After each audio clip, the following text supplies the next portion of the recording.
Hello mga kapatid, magandang pagkakataon muli.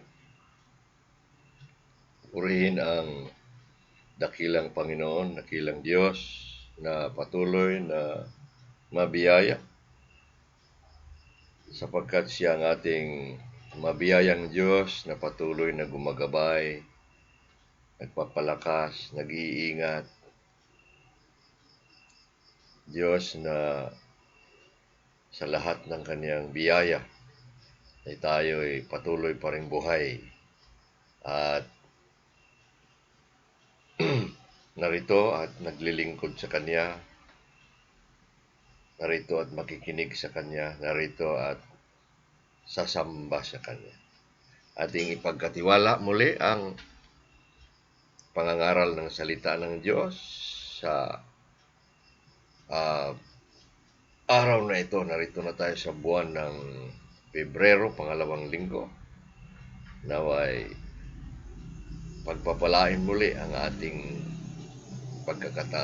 pagkakataong ito. Manalangin tayo, aming Panginoong kapangyarihan ng aming tagapaglikha, ang aming Diyos na patuloy na umaakay sa amin. Dalangin namin na samahan niyo kami ngayon sa pangangaral ng inyong salita. Samahan niyo kami na ang iyong salita ay tunay nga na naging biyaya muli sa bawat isa na makinig sapagkat ikaw ay muli na namang magpakilala sa inyong sarili at sa mga bagay na iyong ituturo sa amin. Samahan niyo kami sa pakikinig at sa pagtanggap ng iyong mga katotohanan. Purihin ka sa pangalan ni Kristo Jesus. Amen. Pupunta tayo mga kapatid sa aklat ng 1 Juan, 1 John. Dito tayo magsimula muli sa ating pangangaral. Simula ngayong linggo na ito, pangangaral na ito ay we will study the book of 1 John. Pag-aralan natin sa hapong ito ang pakikisamang Kristiyano. Ngunit bago niyan, atin mo nang tuklasin o tingnan ng sandali itong paunang mga salita o introduction ng 1 John. What is 1 John all about? Kaya ito'y sulat, aklat, no? Isa sa maliit na aklat sa Biblia. Sa Biblia, mayroon tayong Pauline epistles, mga libro ni Pablo o aklat ni Pablo. Mayroon tayong general epistles.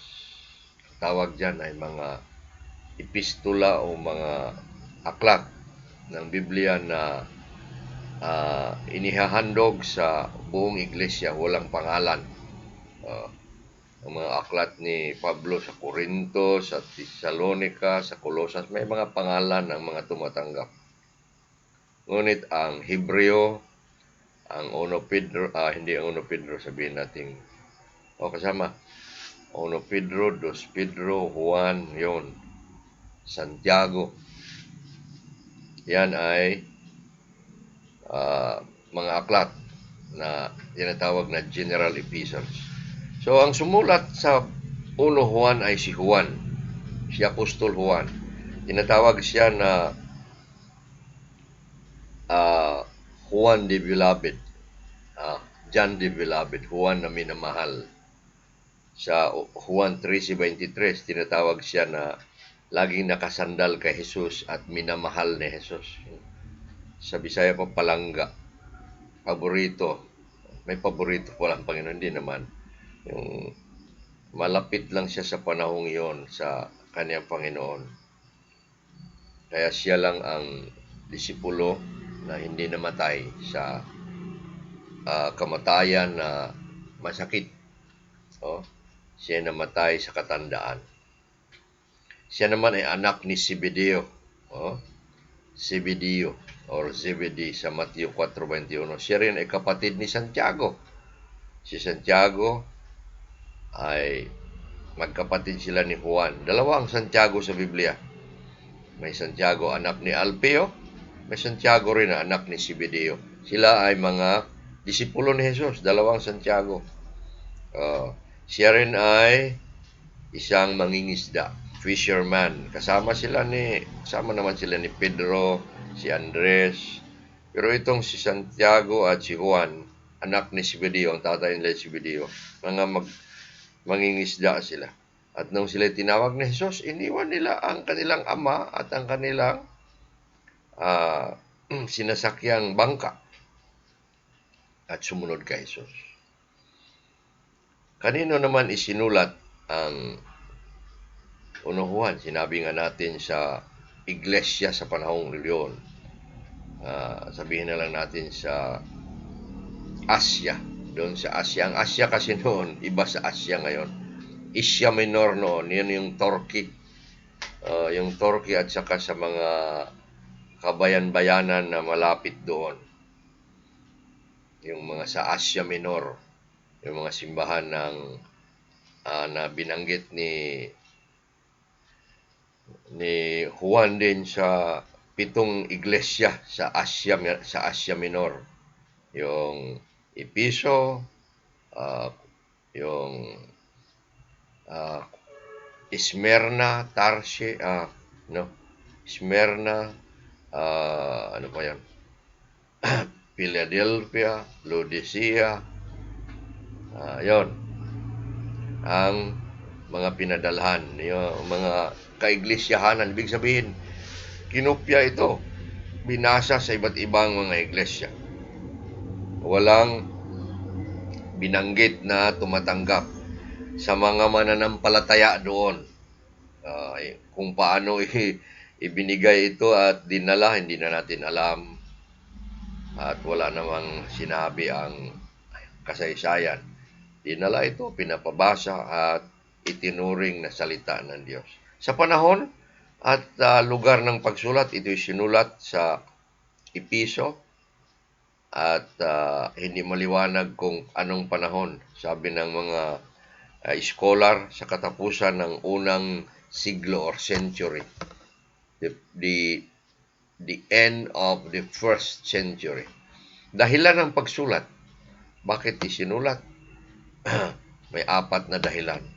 Upang ipakilala si Kristo ng lubusan, ng maigi, na maayos sa mga tao na babasa. Upang lubusan ang kanilang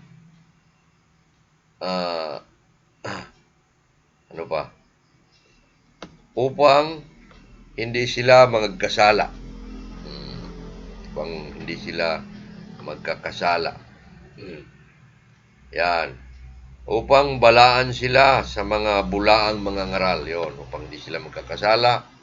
Upang sila ay balaan. Ibig sabihin, sila ay bigyan ng babala sa mga mali na mga ngaral, mga bulaan. No? To keep them safe from false teachers. Upang palakasin ang kanilang pananampalataya. Ayan naman, panglalago sila. Ano ang mga susing salita sa unuhuan o tema nito? Mga susing salita muna, keywords, pakikisama, fellowship, mga kaalaman o knowledge, pag-ibig, yon karamihan. Pag-ibig ang binabanggit. At ang tema, ang Diyos ay liwanag, matuwid at mapagmahal o pag-ibig. Yan ang tema ng unuhuan. So, unang introduction natin yan ng 1 John ay napakahalagang aklat na tuklasin. Simulan natin ang pag-aaral nito, lalo na ang una nating mensahe ay ang Kristiyanong pakikisama. Christian fellowship. Diyan tayo sa Taif, nagturo ako nito na mahabang leksyon sa ilang araw tungkol sa pakikisamang Kristiyano. Fellowship, sinasabi ng iba, pakikiisa. Pero unity naman ang pakikiisa . Kaya ilagay natin sa pakikisama para fellowship. Ang Kristiyanong pakikisama. Ano ba ang binanggit ni Apostol Juan sa 1 Juan 1 tungkol sa pakikisama na Kristiyano? Una, tingnan natin, basahin muna natin ang sinabi ng 1 Juan 1 hanggang 4, 1 hanggang 4. Iyong buhat pa sa pasimula na aming nangarinig na nangakita namin sa aming mga mata, na aming nangapagmasdan at nangahawakan ng aming mga kamay tungkol sa salita ng buhay. Sapagkat nahayag ang buhay at nakita namin, sinaksihan at ipinapakita sa inyo yaong buhay na walang hanggan na kasama ng Ama at nahayag sa amin. Ipinahayag namin sa inyo yaong aming nangakita at nangarinig, upang kayo rin naman ay magkaroon ng pakikipag-isa sa amin, at tunay nga na ng ating pakikipag-isa ay sa Ama at sa kanyang anak na si Kristo.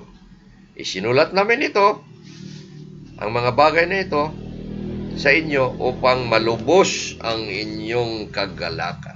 Yun. Mga kapatid, yan ang 1 Juan 1, 1 hanggang 4. Yan ang ating pag-usapan. Kaya, tingnan muna natin ang mga kaalaman ukol sa pinagmulan ng pakikisamang Kristiyano. Ano ba ang dapat alamin natin ukol sa pinagmulan ng pakikisamang Kristiyano? Yung source, yung pinagmulan ng pakikisamang Kristiyano. Saan ba nanggagaling? Malaman natin na si Kristo Jesus, si Jesus Kristo. Hindi Hesus Kristo, Jesus Kristo. Si Jesus Kristo ay ang pinagmumulan ng pakikisamang Kristiyano. Siya ang ugat. Siya ang source. Siya ang pinagmulan. Siya ang batayan. At naroon na siya buhat pa sa pasimula. Sinabi ni Apostol Juan yan sa versikulo 1. Yaong buhat pa sa pasimula. Ano bang pasimula? Ang Diyos naman walang simula. Pero ang ibig sabihin ng pasimula doon sa Genesis, yung sinimulan na likhain ng sanlibutan, doon ang simula. Naroon na si Jesus. Naroon na si Kristo. Naroon na siya buhat pa sa pasimula. Yan ang sinabi rin sa aklat ng Ebanghelyo ni Juan. In the beginning was the Word. Sa simula, naroon ang salita. Si Jesus Kristo, siya ang salita. Naroon sa pasimula. Siya ang salita ng buhay. Ayon sa versikulo 1, ang tungkol sa salita ng buhay. Ayan ang isinulat ni Juan. Salita ng buhay, si Kristo Jesus. At siya ang pinagmulan ng pakikisamang Kristiyano. Nag-ugat ang ating pagsama-sama. Ang ating pagsama-sama o pakikisama sa pinagmumulan. At yan ay si Kristo Jesus. Doon sa Ebanghelyo, gospel, yung ginawa ni Kristo para sa atin. Nung tayo ay tumanggap noon, nagkaroon tayo ng pakikisama sa Diyos. Kaya siya ang laman, pinagmulan ng pakikisama o pakikipag-isa na Kristiyano. Siya ang salita ng buhay. Salita na naganap o nagawa ang lahat ng bagay sa pamamagitan ng salita. Ginawa tayo sa pamamagitan ng kanyang salita na binigkas. Salita, siya ng buhay. Lahat ng buhay nagmumula sa salita na yan na si Kristo. Walang buhay na dumating o nagkaroon kung wala yung salita. Pangalawa, ang pakikitungo nila sa pinagmulan ng pakikisama. Paano ba ang pakikitungo ni Juan at mga disipulo sa Kristo na pinagmulan ng pakikisama? Narinig nila siyang nangusap. Narinig nila si Jesus. Kasama nila nagsasalita, nagtuturo, nag-uusap sila. Narinig nila real na nangungusap. Nakita nila siyang tunay. Sa versikulo 1, nakita namin sa aming mga mata na mga pagmasdan, namasdan nila. They beheld him, they looked at him, they saw him. Kita nila. Tayo, hindi na natin nagawa yan. Hindi naman tayo first disciples. Na hawakan ng kanilang mga kamay. Naghawakan sila. Hinawakan sila ni Jesus. Siguro minamasahe-masahe sila ni Jesus. Inahaplos-haplos sila ni Jesus kung sila ay nagkaroon ng kabigatan. Nagkatulog sila, nagkaakbayan sila, kahawakan sila. Nahawakan nila ang Jesus dahil siya ay nagkatawang tao. Siya ay nahayag sa kanila at nasaksihan nila na siya ang buhay. Nahayag. Ano ba yung nahayag? Hindi lang nila nakita, nahawakan, narinig, nakasama, nahayag sa kanila. Ibig sabihin, yung kanilang kasama, inihayag na siya ang buhay. Siya ang tagapaglikha, siya ang Kristo, siya ang tagapagtubos, siya ang tagapagligtas. Nahayag. Meron kasing pangyayari noon ni Pedro, Juan at si Andres. No? Sila tumungo sa isang bundok at nagkaroon si Jesus ng pagbabagong mukha. Yun, isang paghahayag yun. Kaya tinanong ni Kristo ang mga disipulo, sino ba ako ayon sa mga tao? Sabi nila ganito. Sabi nila, sino ba ako ayon sa inyo? Sabi naman ni Pedro, ikaw ang Kristo, ang anak ng makapangyarihang Diyos. Nahayag, kaya nakilala. Nakilala nila siya. Kaya dapat tayo din sa bawat isa ay maghahayagan tayo magpakilala kung sino tayo sa isa't isa at wala dapat magtatago ng mga bagay na hindi dapat itatago. Yan ang pakikitungo nila sa pinagmumulan ng pakikisama na si Kristo Jesus. Pangalawa, paghahayag at pakikibahagi sa pinagmumulan ng pakikisamang Kristiyano. Dito natin makikita yung unang nakasaksi at unang tumanggap na mga alagad. Sila'y naghahayag at nakikibahagi sa iba. Sila'y binigyan na ngayon ng utos na ang kanilang nangatanggap ay kanila namang ihahayag. Ito ay utos ng Diyos sa atin na kapag tayo tumanggap ng Ebanghelyo ay ang Ebanghelyo ipangaral natin, sasabihin natin, ituturo natin, ibabahagi natin. Ito sila, binabahagi nila ngayon ang kanilang nangalaman. Verse 3, verse 2, sapagkat nahayag ang buhay, nakita namin, nasaksihan namin, ipinapakita sa inyo. At ipinapakita sa inyo yaong buhay na walang hanggan. Sa verse 3, ipinahahayag namin sa inyo yung kanilang narinig, yung kanilang nakita, yung kanilang nasaksihan at nahawakan.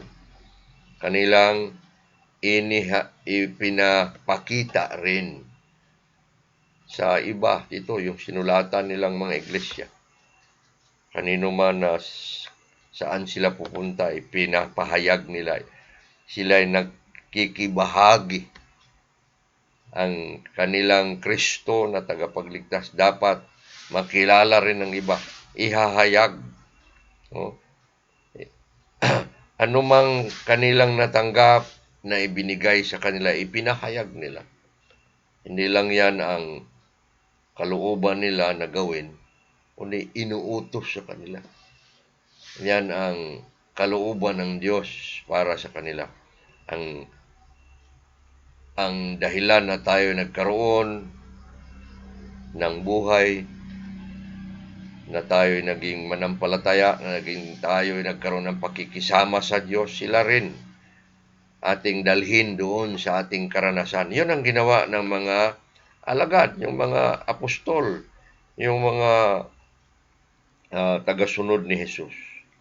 Siya ay buhay. Ano ang kanilang ibinahagi at ipinahayag? Na siya ay buhay at buhay na walang hanggan. Sa kanilang paghahayag at pakikibahagi, sinabi nila ang Kristo na ito o ang pinagmulan ng pakikisama natin. Siya ay ang buhay at buhay na walang hanggan. Siya ay pinagmulan ng ating buhay at buhay ng sanlibutan at buhay ng lahat ng tao at buhay na walang hanggan. Napakahalaga yan na hindi lang buhay na hininga natin sa sanlibutan ito.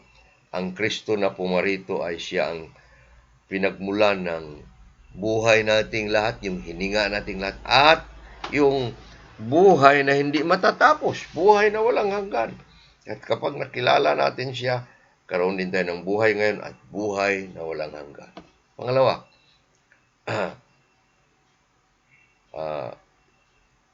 siya ay kasama na sa Ama. Yan ang kanilang ipinahayag tungkol sa yan ang pinagmulan pala ng pakikisama. Siya ay kasama na dati ng Ama. Ang Ama at ang Anak ay isa. Kaisa na siya ng Ama. Ayon sa versikulo 2. At ipinakita namin niya ang buhay na walang hanggan na kasama ng Ama. Isa sa Ama, kasama. Hindi lang nakasama, isa sila. Sapagkat pag ang Ama ay nangungusap, yun ang Anak. Di ba mahirap yan? When God speaks, the Father speaks. It is the Son speaking through Him. That's a wonder, that's a mystery, that's a miracle. Ang layunin ng kanilang paghahayag. Bakit? Bakit kailangan silang maghayag?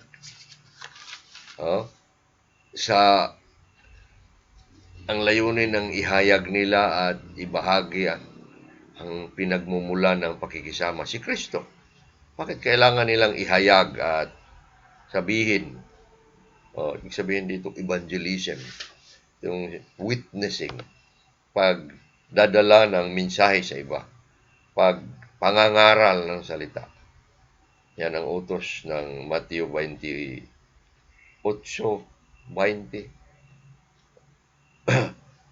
Humayo kayo at gawin ninyong mga alagad ang lahat ng sanlibutan. Sabi ni Jesus sa Juan 15:16, hindi kayo ang pumili sa akin, ako ang pumili sa inyo. Ako ang kumilala sa inyo upang kayo hahayo at mamunga ng sagana at ang inyong bunga ay magtatagal. Ano ang layunin? Bakit kaya kailangan silang makikibahagi at maghahayag upang sila ay magkaroon ng pakikisama sa kanila? Ibig sabihin, ang ating dahilan na tayo maghayag ng ating pananampalataya upang sila ay maging mananampalataya din kasama natin. Ang pagkakaroon nila ng ebanghelyo natin, pag tinanggap nila ang Jesus, ang Kristo nating ibabahagi, sila rin ay maging kaisa sa atin upang sila ay magkakaisa. Yun, magkakaroon ng pakikisama. That they will have fellowship with them. Na kayo ay magkaroon ng pakikisama sa amin. Yan. Sa versikulo 3. Pinahayag namin sa inyo yaong aming nakita at nangarinig upang kayo rin naman ay magkaroon ng pakikisama sa amin. Paano ba magkakaisa ang tao sa Espiritu? Kung ang isang tao ay mananampalataya at ang isa rin ay sumampalataya sa kanyang itinuro o ibinabahagi, magkaisa sila. Yan tunay na pagkakaisa ng Espiritu. When two people that are not related will have the gospel, the first has the gospel and the other one shares the gospel to the other person, the other person believes and receives the gospel, they are in fellowship one with another. Karoon sila ng pakikisama. Upang sila ay magkaroon ng tunay na pakikisama sa Ama at sa kanyang anak. Ito ang tunay na layunin talaga ng pakikisamang Kristiyano. Sa Diyos ang ating pakikisama.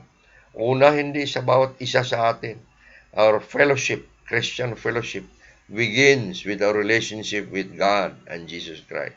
Nung tayo kumilala, tumanggap, tumugon, sinagot ang Ebanghelyo, tayo sumampalataya sa Kanya. Ano nangyari sa atin?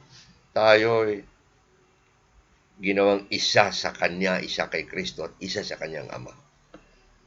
Sumampalataya tayo, nagkaroon tayo ng pagkikiisa sa Diyos, kay Kristo at sa Ama. Yun, ang sinabi sa 3. Upang kayo nga ay magkaroon ng pakikipag-isa sa amin dahil ang aming tunay na pakikipag-isa ay sa Ama at sa Kanyang Anak na si Kristo Jesus. Tingnan nyo yan. The right and real and foundational of all in fellowship is our relationship with God and His Son, Jesus Christ. Kaya, horizontal mo na yan bago ang vertical. Horizontal with Christ and then the vertical with one another. There is no one another without our vertical, without our horizontal. No, vertical pala sa taas. Mali. Vertical, horizontal. So the vertical comes first, then comes the horizontal. Yung pangtaas mula sa ating Kristo at ang Ama, yun ang ating source of Christian fellowship mula sa Kanya at papunta sa kapatid. Yun. Sorry, kanina mali pala ang vertical doon. Dito. Vertical, sabi ko. Vertical, horizontal. Ang paraan ng kanilang paghahayag. Ano ang paraan ng pakikibahagi sa kanila? Paano ginawa ng mga alagad? Pagsusulat. Sumulat sila. Kaya ito nga ang aklat. Sumulat si Juan. Sa 4, isinulat namin sa inyo ang mga bagay na ito. Isinulat nila. Yun ang paraan ng Diyos. Kasulata. Gumawa ang Diyos ng pagsusulat sa pamamagitan ng kanyang mga alagad. Isulat hindi lang ang panahon na yon na sila'y makatanggap muli hanggang sa lahat ng salinlahi ng sanlibutan ito. Ang sulat ni Juan that was not only intended for the people of that generation or of that place in that generation, but it will be intended for all generations of men that will believe on Jesus Christ. Yan, ang bunga ng kanilang pagkikibahagi at paghahayag. Ano ang bunga? Ano ang maging resulta?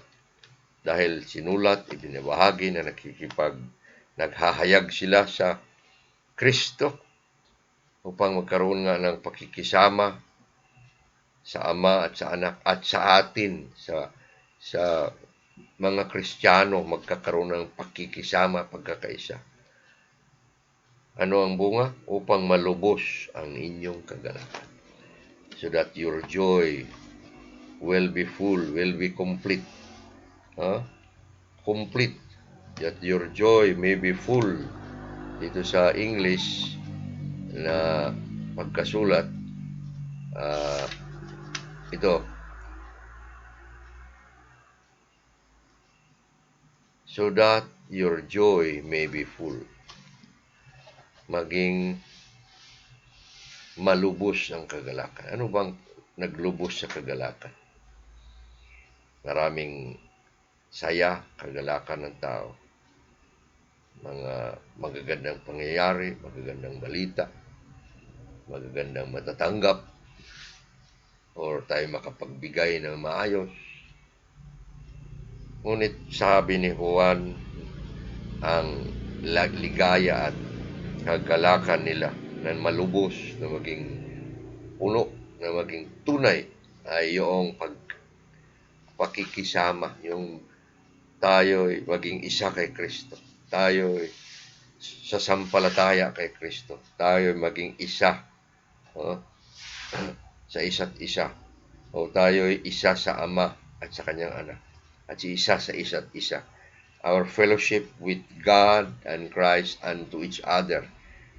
Kung nangyayari yan, yan ang tunay, ganap na kagalakan. Wala nang mas hihigit pa. Sabi nga ni Biblia, kapag ang isang tao ay nagsisisi, ang buong kalangitan ay nagagalak. There will be rejoicing in heaven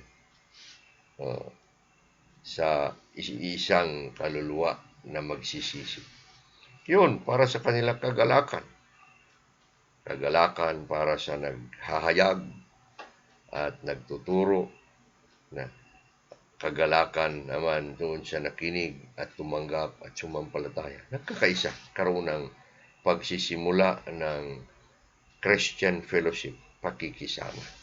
Dito mga kapatid, ang ating aral ngayong araw na ito. Si Juan ay nagsasabi na sa simula, nakilala nila. At yung kinilala nila na salita ng buhay, si Kristo Jesus, ang buhay at buhay na walang hanggan na naroon na sa Ama, kanilang inihayag, kanilang itinuro, kanilang dinala, isinulat pa nila para sa mga tao noon. Upang yung Ebanghelyo ay na hindi pa sapat, kailangan dagdagan, kailangan turuan sila ng buong counsel of God, the whole counsel of God. Ito ang ating mensahe. Naway akayin tayo, ikayatin tayo ng banal na Espiritu na ang ating natanggap na pakikiisa sa Diyos at kay Kristo at sa bawat isa, ihahayag din natin sa iba. Yan naman ang tawag ni Pablo sa Roma 10:8 na tayo sumampalataya at sa pamamagitan ng ating puso at sa pamamagitan ng bibig ay maghahayag sa ating pananampalataya na kapag sumampalataya tayo kay Kristo, ihahayag sa ating mga bibig ang Kristo na ito sa pamamagitan ng pagsasabi, pagtuturo, Ebanghelyo. Naway pinagpapala tayo mga kapatid sa mensaheng ito, manalangin tayo. Panginoon makapangyarihan, pagpalain niyo ang salitang ito, ang biyayang ito, ang katotohanan ng mga ito na ikaw ay patuloy pang magpakilala sa amin sa mga bagay ukol sa katotohanan, sa mga bagay ukol sa inyong mga kalooban. Naway ang pakikisama namin sa isa't isa at sa mga kapatid sa Taif ay maging malubos, maging maayos, maging tama, maging malinis, maging mabiyaya. Samahan niyo kami sa pagpapatuloy ng aming pagsamba. At sa mga kapatid sa Taif, pagpalain at palakasin niyo sila at biyayaan niyo sila ng tunay na pag-unawa sa inyong salita ngayon sa pangalan ni Jesus. Amen. Salamat mga kapatid. Naway ang Diyos ay magpuno sa inyong puso sa mga sa mga bagay na maging kulang pa sapagkat tayo'y tao lamang. Hanggang sa sunod nating pakikinig at pagkikita sa ngalan ng Panginoon. Amen.